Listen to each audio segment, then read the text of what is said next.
Fill up your tank if you're in need of encouragement and motivation.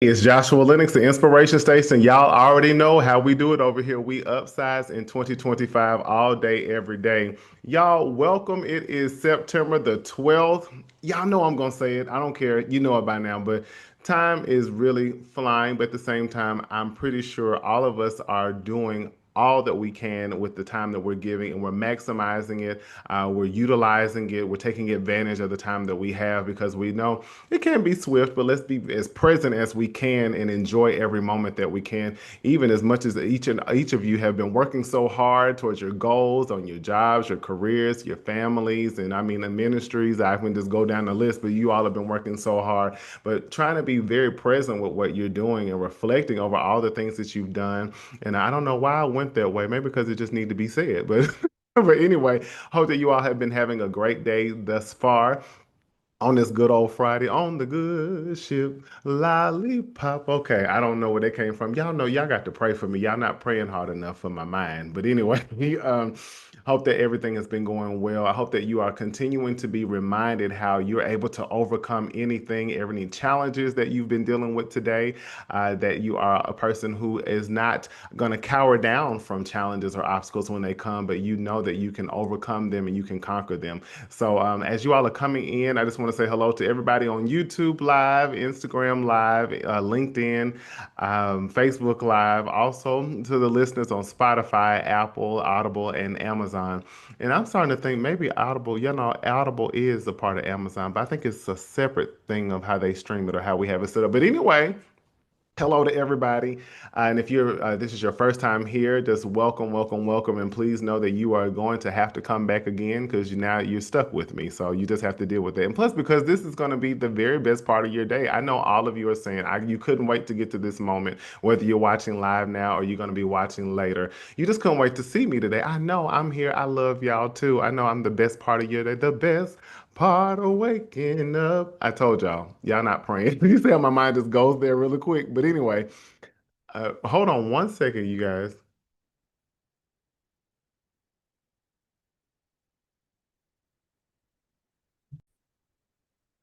All right, y'all, excuse me. That was something I had to take care of, a little technical difficulty, but here I am. I'm back again. And so, as everybody is coming in again, I hope you all have had a wonderful Friday thus far. And as we're going to move, what is the Inspiration Station? Y'all know it's the nickname I was given back in the day. I just told that I seem to be a person that knows how to send out signals like a radio station to what people need to hear. And here we are with this today. And again, the Inspiration Station is not just about Joshua Lennox. It's not. It's about you. It's about us. It's about we, because each and every one of you are inspiration to many people. Anybody who has ever walked or crossed your path has been inspired by you in some way. For some of y'all probably like, yeah, I've inspired somebody in some not so good ways, but look, you still inspired them in some way because you're not even who you used to be. So let's not even go that way because it's even a positive in who you used to be that inspires somebody else to become different.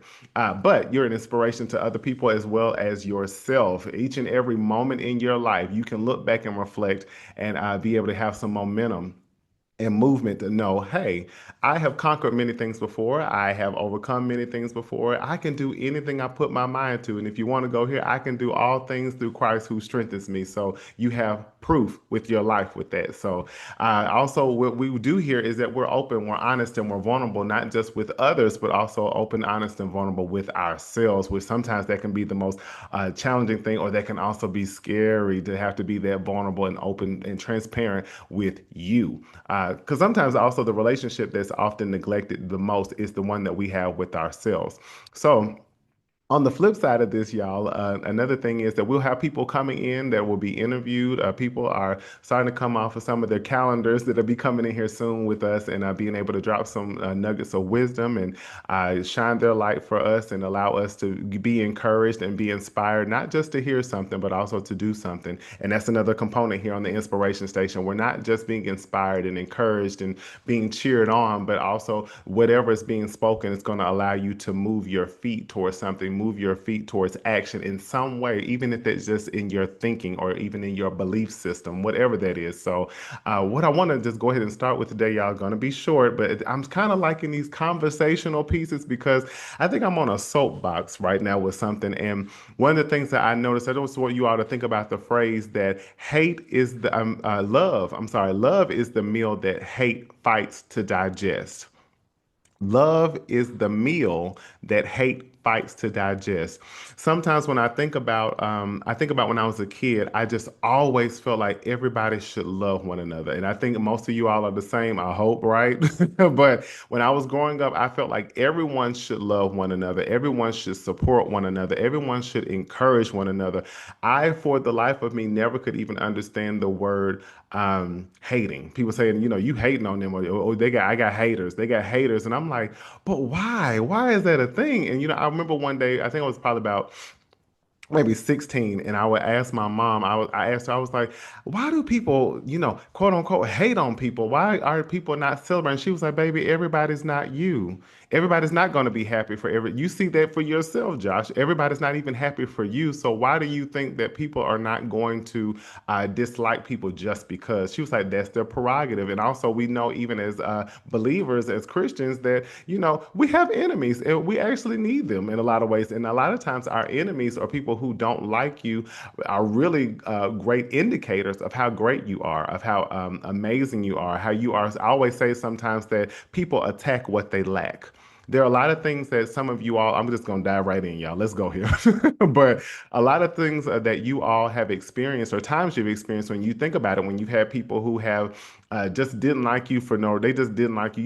You did nothing to them. You just showed up and they didn't like you. They had an attitude with you. They didn't want to talk to you. They always had something negative to say about you, and you've experienced this in many areas of your life. A lot of times it's because you have something. It's not even about just you as a person. It's what you carry. It's what's on the inside of you. Maybe you irritate and agitate people because you're always happy. You always are smiling. You always got joy. And that makes somebody reflect on themselves as to how miserable they are. So it's like, how can I get you to be miserable too? Or maybe because you're happy about your success. You're happy about your life. You're a person who's always positive, always having something good to say. And you make somebody sick because they can't believe those things about themselves like you believe in yourself.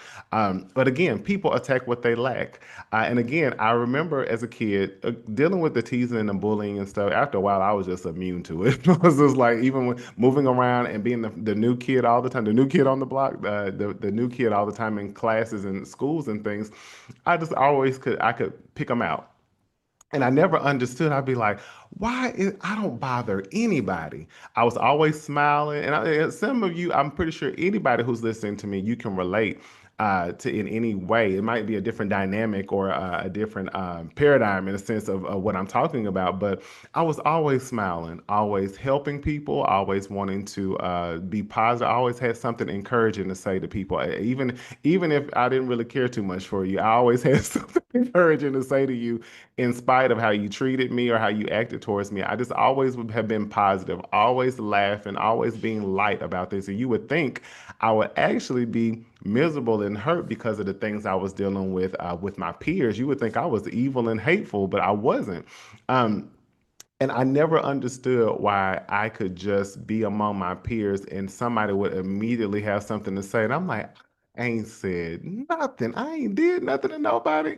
So I couldn't understand. And again, with this whole hater thing, oh, got my haters, I got my haters and stuff. And I'm like, why is it so hard for us to unite and support one another and encourage one another and love one another? And a lot of times it's coming from that person's inner turmoil that they have or internalizations that they have. So because of that, they end up projecting those pains and those hurts and those insecurities, those self-doubts, those moments of low self-esteem, that low self-confidence. They end up projecting that onto other people.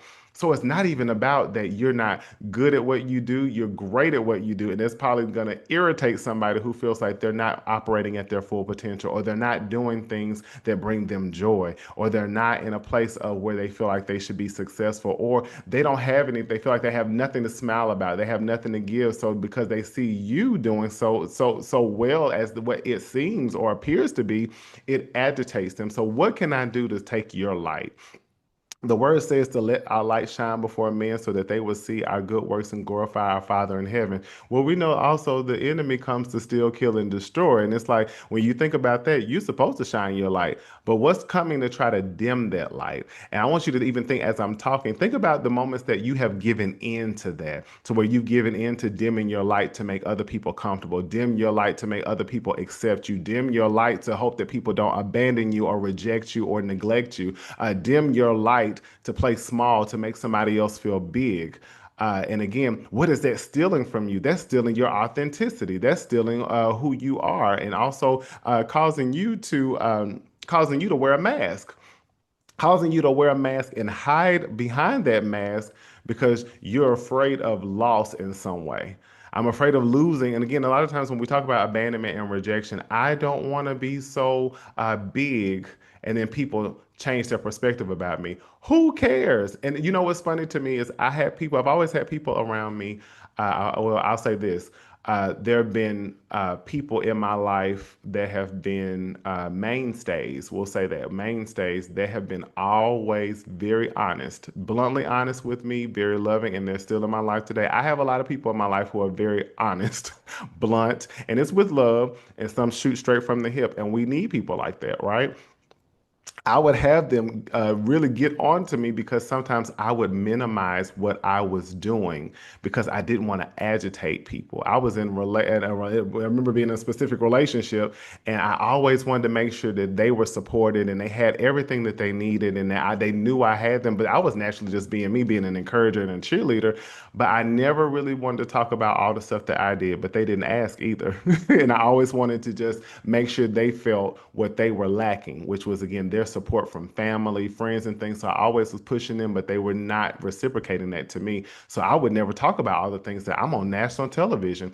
Hey, I'm doing this. I'm traveling in this traveling stage play. I wouldn't talk about that. And that wouldn't just be in the relationship, but friendships, even colleagues, peers, and things. I would just keep my mouth closed, and people would see stuff and be like, why you didn't say nothing? It's like, well, to me, I'm like, I also saw the negative occurrences that I had when I did speak about things that I was doing, because it's like people were not doing what they dreamed to do or wanted to do. And I've always been a person who would take leaps of faith or try or something, and I do things that scared me a little bit because it's like, well, ain't gonna what's the worst thing that's gonna happen? Let's try it. And when they see me do stuff, then I would see certain people change in my life, how they would, and y'all listen through the same lens as your own lives. How have you been successful in things and then people around you changed? Because they have been comfortable where you were at that moment, but the moment that you started to elevate and go to different heights, you didn't change, but uh, you didn't specifically change as the personhood of who you were, but what you were doing did. And that made them uncomfortable, possibly because they felt like now this makes them feel like they have to step their game up, or now they have to try to do things as well. Because again, you do want to have people around you who are sharpening you, iron sharpens iron. Also, having people around you who motivate you to want to do your absolute best at what you do. And I have people like that in my life, but at the same time, I would also feel such hatred from people. And I'm like, where is this coming from? Like, I want to see you win. And y'all, if anybody has known me at any point in their lives, they know you could get a bread twist certificate that you did the best bread twist or something. I'm happy. I'm overjoyed. I'm excited. I'm over the moon or anything of that nature. Also, there have been people who I don't really care for, or I know who don't like me. And if I see them doing well, I'm still like happy for them. I'm still happy for them and hoping that God bless them. And even for whatever reason, it has nothing to do with a thing personal. I hope that you continue to do well.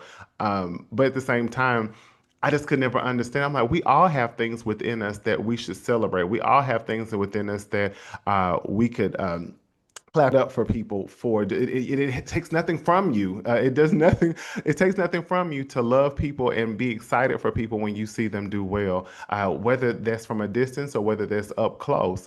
I always felt the need that I felt like God has put in me always to be a person who unites people and gets people to look at things differently. We going to always have people who hate people just for no reason, or hate people for the color of their skin, hate people because of their education level, hate people because their talents and their gifts and their abilities abilities, absolutely, that's just going to always be there. I've just always been a person who remained consistent in just being Josh, which means Josh loves and he loves hard and it's just naturally who he is. He encourages, he supports, he cheerleads people, and it's from a genuine place, just like each of you. But also, I learned I was doing that so much for others and I wasn't doing it for myself because I learned to, in a sense, be quiet about my things I was doing because I just always was met with such resistance from certain people, or and not even certain people, but just I couldn't share out loud like most people because people had something to say. But then I was like, well, that has nothing to do with me. That's all to do with that person. And a lot of y'all have probably harbored certain things or played small, minimized yourself because you're not wanting to deal with the discomfort of people hating on you or having something negative to say about you. Who cares? Who cares? That has to do with them. Some of you all, I even sense right now that even in your families, you try not to step out and do major things or, do things out of the norm because you're afraid that they're going to treat you differently. That's their problem. Don't you limit yourself, take any limits off of yourself, take any stinking thinking, negative thinking, irrational thinking off of yourself to think that you can't do great things and major things just because of what people are going to say negatively about you. Who cares? Somebody who I love very much as an entertainer was Michael Jackson, and y'all, we saw all the stuff that he went through and all the things that people said about him, and you could also see as much as of a handsome man he never saw he was because of things that were said to him and how he was always trying to be a perfectionist and wanted to look the best, be the best. But he was miserable, even though he was a immaculate talent, something we will never see again. Look at how much people hated him just because of who he was, and he was high just because he was his talent, and tried to destroy him, steal, kill, and destroy.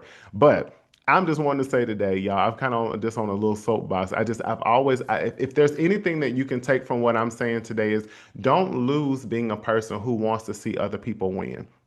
Don't lose wanting to encourage and support and cheer people on, and but also do that for yourself, and don't allow anything to stop you. No negativity, no hateration. Ain't no hateration or no holleration in this dancery. We shutting it down. Let your light shine before men so that they will see your good works and glorify your Father in heaven. You're not taking away from anybody else's light or their success by celebrating them because you're not losing anything.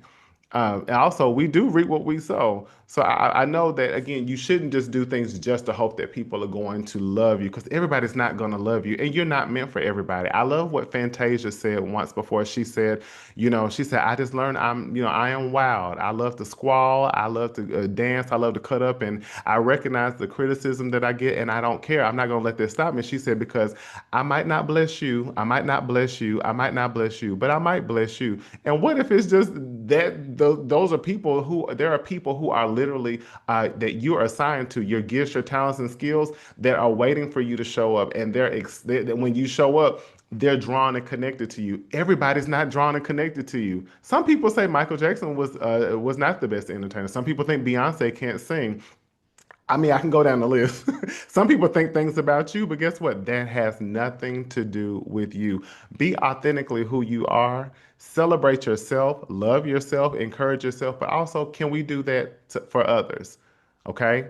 You're not taking anything away by lifting other people up and being happy for people. I'm seeing so much out in the world today of people tearing each other down every chance they get, and just for likes. Just for likes, just for shares, just for a little bit of a moment of popularity or things of that nature, cutting and tearing people down. I just saw recently somebody do an quote unquote open rebuke about a young lady in the pulpit at a church, and I'm just like, that was out of order, and she should be glad that it wasn't certain people who would have just not been swung on her. Why I bring that up is to mean when I talk about hating that was hatred. To do something to that young lady like that, and it's like to dim her, to cut her down in front of everybody. It's like, what was that profiting you? You couldn't do that in private. I'm sorry, y'all. I just, and I'm pretty sure y'all see it's a lot of uh, hate going around, a lot of nasty speaking things. Again, people speaking evil about one another. Uh, Hating. That's just the full word I can say. People hating on one another, and it's consistently happening. What better we do to edify one another and lift one another up, even in correction? Because correction is not hating. That means I want constructively hoping that I want to tell you something to help you to get better. But at the same time, let's spread, again, I say it all the time, let's spread more love now more than ever. We need the unity. And let's lift each other up. Ain't nobody got time. We all in our own race. You can't compare yourself to nobody. And if anything, I'll say this as I close out. I remember specifically in high school, I would see who the person was in the class who made the highest grade or grades. And I use that as motivation because I say, if they can do it, so can I. It was not a thing of me trying to, oh, yeah, let me show them I'm the smartest person in the class. No, they pushed me. They made me say, if they're capable of doing it, then that lets me know I can do even greater. Now, I made nothing less than honor roll in high school. All of my, nothing less than I either made principal's list or honor roll. And I felt like there will always need to be a challenge for me to be better. So my thing was, it wasn't knocking who the person was. They inspired me and they let me know that there's more that I can do. I'm capable of more. And that was a way I called him a rabbit. So I'm running after this rabbit, whoever's in this class, so that I can know that I can get the grades as well, the high grades that they can. I can make the highest grades in the class as well too. So it was possible for me. So that's why I say it's no need to be hating on other people because you see them succeeding even in the areas that you're in, and you're in career, in family, in finances, in anything. There's no need to. There's no competition. The only competition you have is with you. Now, are you wanting to do like I said with the person is the rabbit? Yeah, there is a competitor because it's like, okay, they're pushing me to know that I can do what they're doing and go beyond. That's healthy competition, not where I got to talk dog and talk trash about them, and I need to make sure that I get to where they are so I can look down on them and be condescending. No way, we're not doing that. But at the same time, one thing I used to love too about athletes that in my family and among friends and things like that, I would go to track meets, basketball games, football games. A lot of people who are close to me, I would love how they had great sportsmanship. They're competitive and they gonna give it to you. The intention is to win. But I love to see how they could shake hands with people and do it and give them their props too about how good that they are and how, again, you want to have a competitor who is making you work. So it's no need to hate. But if you have people who are rising higher in a sense, or what appear to rise higher than where you are, let there be motivation for you to step up for you. Because even then, what they're doing, what you're doing, are not going to be the same. They're not going to be the same because what you have to offer, nobody else in the world has. So, what am I saying? Back to this, what I said, y'all. Love is the meal that hate fights to digest. So let's do a lot more loving and a lot less hating. There's no need to hate on anybody. There's no need to be, you're going to have people who just don't like you, and that's okay. That has nothing to do with you. But it's people attack what they lack. And it's all about what's on the inside of you. And most times they're attacking something that you have that they don't, that they wish they had. So, and also attacks and hate come with smiles and I love yous and I'm here for you. I'm gonna do you can do anything and they can appear to be a lot of things, devils in sheep's clothing. So again, be very wise because everybody who doesn't like you or is a hater is not always going to be somebody who's saying negative words or not, cutting you down in a sense, but they can be hating on you. They can be trying to bring you down in different ways, even with a smile. So anyway, I hope that you all have an amazing rest of this day or an amazing weekend. Again, share this as much as possible. Y'all, I can't say it enough, but I appreciate you all sharing this and I appreciate the messages and things of that nature again, because we're doing this together, y'all. This is not just Joshua Lenox. I promise it's not, because if I had my way, I wouldn't have done it at all. So I hope y'all have an amazing weekend. And as I always say, you've always been great. You're just getting better. You've always been great. You're just getting better. All right, y'all. Until next Friday, I will see y'all at 7 p.m. Eastern Standard Time, 6 p.m. Central Standard Time. I'm having to get used to saying I'm back on the Eastern Standard Time stuff, but I'm here, y'all. So I love y'all. I will talk to you soon. See you next week. Hey, spread love. Bye. Thanks for watching the Inspiration Station with Joshua Lenox. Don't forget to like, comment, and subscribe. See you next time.